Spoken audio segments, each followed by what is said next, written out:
Hello, my fellow knights and warriors. This is yet another of my videos about Norman Saga series, and today I continue my chat about combat. In the previous video I talked about resolving attacks, and today I am going to focus on retreats and advance after combat.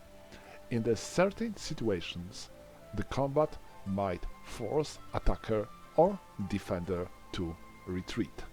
As you can see in the combat table, sometimes one attacker retreats one hex, sometimes all defenders retreats one hex. And this might differ when it comes to the fights with mounted opponents and when it comes to the missile combat. All in all, when you have to retreat, you have to make your way out of the characters that attacked you. You cannot move closer to them. You have to move further to them. So, for example, if Robert would attack Alhelis and force him to retreat, he would have to move one hex here. He wouldn't be able to move here or there. He has to move far from Robert. Sometimes the only way for you to retreat is to move on the hexes that are adjacent to the enemies. For example, here he is on this hex, and let's assume that he was attacked by these two Normans and they forced him to retreat. The only hexes where he can retreat are these four hexes, and they are all adjacent to these enemies. This means that if he retreats here, there, or there, he must undergo infiltration check because he moves on the hex adjacent to the character that he already was adjacent to. So, for example, he decides to move here, and now he has to undergo infiltration check. We are making a roll, and this is 10. We subtract -1 because he was armored, and we got 9, so he is wounded. So we need to decrease him by 1 level to the wounded status. Sometimes you might get a result that forces you to get out of your horse. For example, let us say these two guys attacked this Byzantine knight, and he was thrown off his horse. And if such situation happens, you have to check for this character, use his foot version, and place it on one of the hexes that are adjacent to the character, while he gets his horse free. And now you can place him on any hex adjacent to the horse, but this cannot be a hex occupied by enemy character. If the only hex that he can be placed on is already occupied by friendly character, you can displace this friendly character. So let's assume that the only available hex would be here. So if this would be a friendly character, you can displace him one hex and he can be placed here.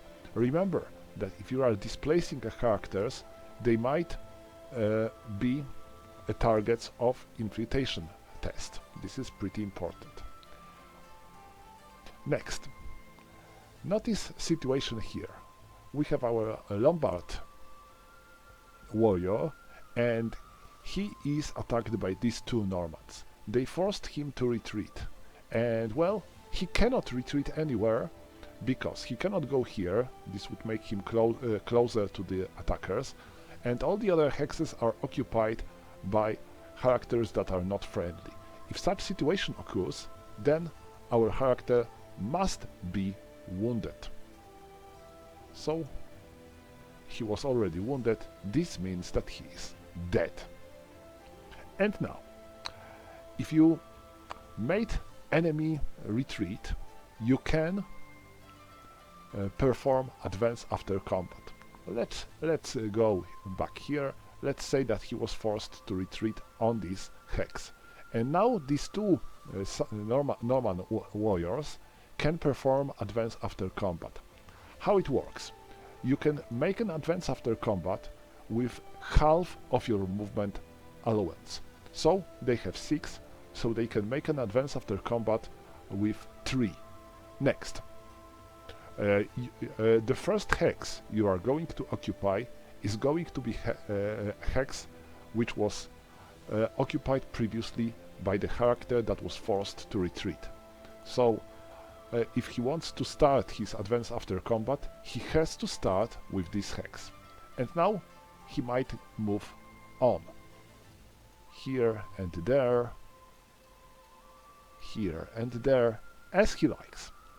The only limit is that he has to make advance with 3 hexes. When it comes to the advance after combat and the buff retreat, these both actions might cause infiltration test, but there is one major limitation here. If a character is also involved in combat, if he is going to be attacked or was already attacked, he cannot force you to take infiltration check. So let's assume that this warrior is here, these guys are here, and he is there. He is in the same turn. He is involved in combat with him. They are involved in combat with him. And if he's forced to retreat here, he doesn't have to take infiltration check because he is involved in combat as well. So he cannot force them to take infiltration check. But if he wouldn't be involved in any combat, then this movement would cause this Byzantine warrior to take infiltration check. I think that's all when it comes to advance after combat and retreat. As you can see, these rules are pretty easy and straightforward. The only things that you always have to remember is about infiltration. This is something which can be easily forget, and judging on my own experience, it is something that you can mess easily. Otherwise, these rules are pretty easy to understand and to use. So that would be all for today. Like always, if you have any questions regarding this video or Norman Saga, feel free to post them in the comments.